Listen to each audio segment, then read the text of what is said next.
ओम नमः शिवाय. ओम नमः शिवाय. ओम नमः शिवाय. आज सोमवार आणि मनात अचानक इच्छा झाली महादेवांच्या दर्शनाची. म्हणून मी निघालो आमच्या गावातील डोंगरावरील जागृत महादेव मंदिराकडे. हा डोंगर हा डोंगर हे शांत वातावरण आणि महादेवाची ती शक्ती काहीतरी वेगळं समाधान देऊन गेली. नमस्कार मित्रांनो, तुम्ही पाहत आहात गणेश ब्लॉग जी. आज सोमवार असल्यामुळे मी सकाळी लवकरच निघालो आमच्या डोंगरावर असलेल्या जागृत महादेव मंदिराकडे. डोंगरावर जाणारा रस्ता, सभोवताली शांतता, पक्ष्यांचा आवाज आणि थंड हवा मनाला खूप शांत करत होती. तुम्ही जे आता बघत आहात तो आहे या ओसाड डोंगरावरील जिवंत झरा. पूर्वी या झऱ्याला 12 महिने पाणी असायचं, पण आता उन्हाळा एवढा वाढला आहे आणि आता कलियुगाच्या प्रभावामुळे यातील पाणी नाहीसं झालं आहे. या ओसाड डोंगरावरती हा झरा जिवंत, म्हणजे या झऱ्याला खूप पाणी होतं. मंदिरात पोहोचल्यानंतर सर्वात आधी मी महादेवांना नमस्कार केला. मंदिरामध्ये बघितलं तर सगळीकडे खूप कचरा झाला होता. सगळीकडे फुलं पडली होती, हार पडले होते. वाऱ्यामुळे खूप कचरा तिथे झाला होता. त्यामुळे सगळ्यात आधी तिथलं झाडू घेऊन आम्ही ते पूर्ण मंदिर स्वच्छ केलं. आज मी महादेवांचा दुधाने अभिषेक केला, फुले अर्पण केली आणि मनापासून पूजा केली. फक्त पूजा नाही तर मंदिर स्वच्छ ठेवणं ही सुद्धा आपली जबाबदारी आहे. म्हणून मी मंदिर झाडून स्वच्छ केलं. देवाचं ठिकाण स्वच्छ असेल तर मनालाही वेगळंच समाधान मिळतं. या डोंगरावर एक जिवंत झरा होता. पूर्वी इथे 12ही महिने पाणी असायचं, पण आता उन्हामुळे तो झरा पूर्णपणे आटून गेला आहे. हे पाहून मन थोडंसं दुखावलं. ह्या मंदिराच्या आजूबाजूला ज्या शेतकऱ्यांची शेती आहे ते शेतकरी लोक या मंदिरामध्ये त्यांना जमेल तशी स्वच्छता करत असतात. महाशिवरात्रीला सुद्धा इथे विशेष पूजा केली जाते आणि सगळे लोक इथे भक्तिभावाने महादेवाचा आशीर्वाद घेत असतात.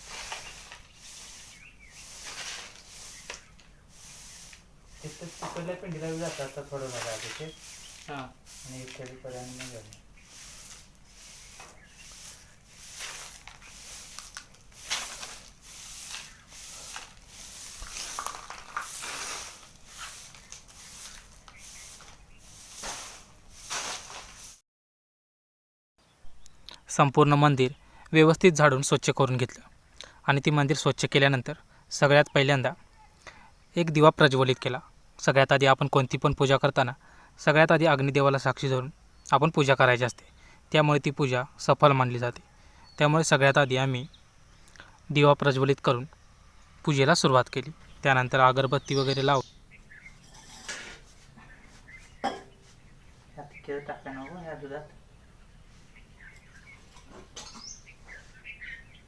तिथनंच आमची कणे करून ती काय ते लक्षात म्हटलं आता इथंच करूया पोर ती बारकी सांगता.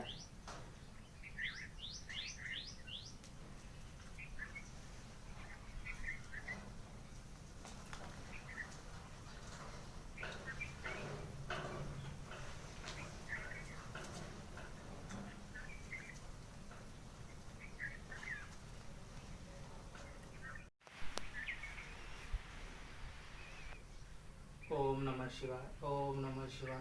ओम नमः शिवाय. ओम नमः शिवाय. ओम नमः शिवाय. ओम नमः ओम नमः शिवाय. ओम नमः शिवाय. ओम नमः शिवाय. ओम नमः शिवाय. ओम नमः शिवाय. ओम नमः शिवाय.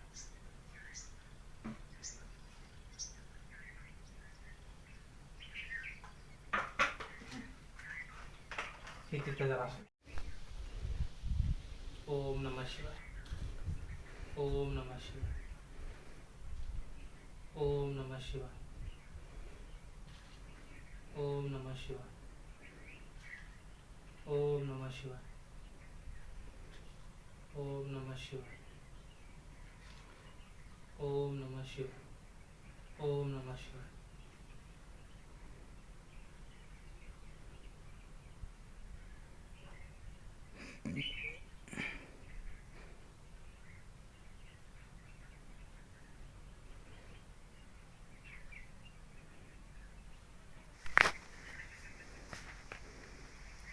ओम नमः शिवाय. ओम नमः शिवाय. ओम नमः शिवाय. ओम नमः शिवाय. ओम नमः शिवाय. ओम नमः शिवाय. ओम नमः शिवाय. ओम नमः शिवाय. ओम नमः शिवाय. ओम नमः शिवाय. ओम नमः शिवाय. ओम नमः शिवाय. ओम नमः शिवाय. ओम नमः शिवाय. ओम नमः शिवाय. ओम नमः शिवाय. ओम नमः शिवाय. ओम नमः शिवाय. ओम नमः शिवाय. ओम नमः शिवाय.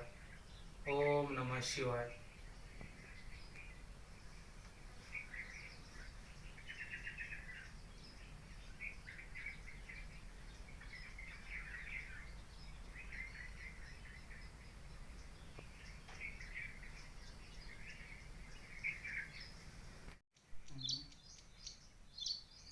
चलितच नाही तरी करतात माणसं वाटतं.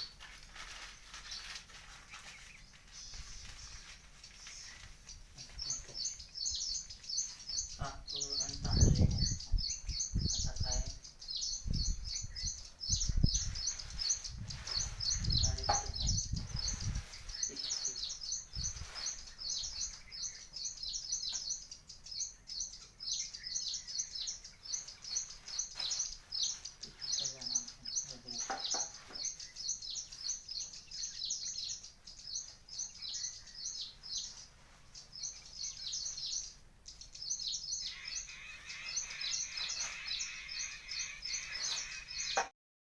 डोंगरावर एक खूप मोठं वडाचं झाड आहे.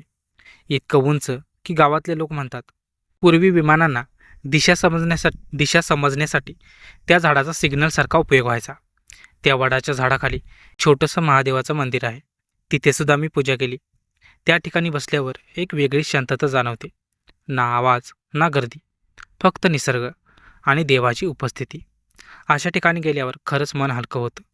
तुम्हालाही असा शांत अनुभव आवडत असेल तर व्हिडिओ शेवटपर्यंत नक्की पहा आणि हर हर महादेव म्हणायला विसरू नका.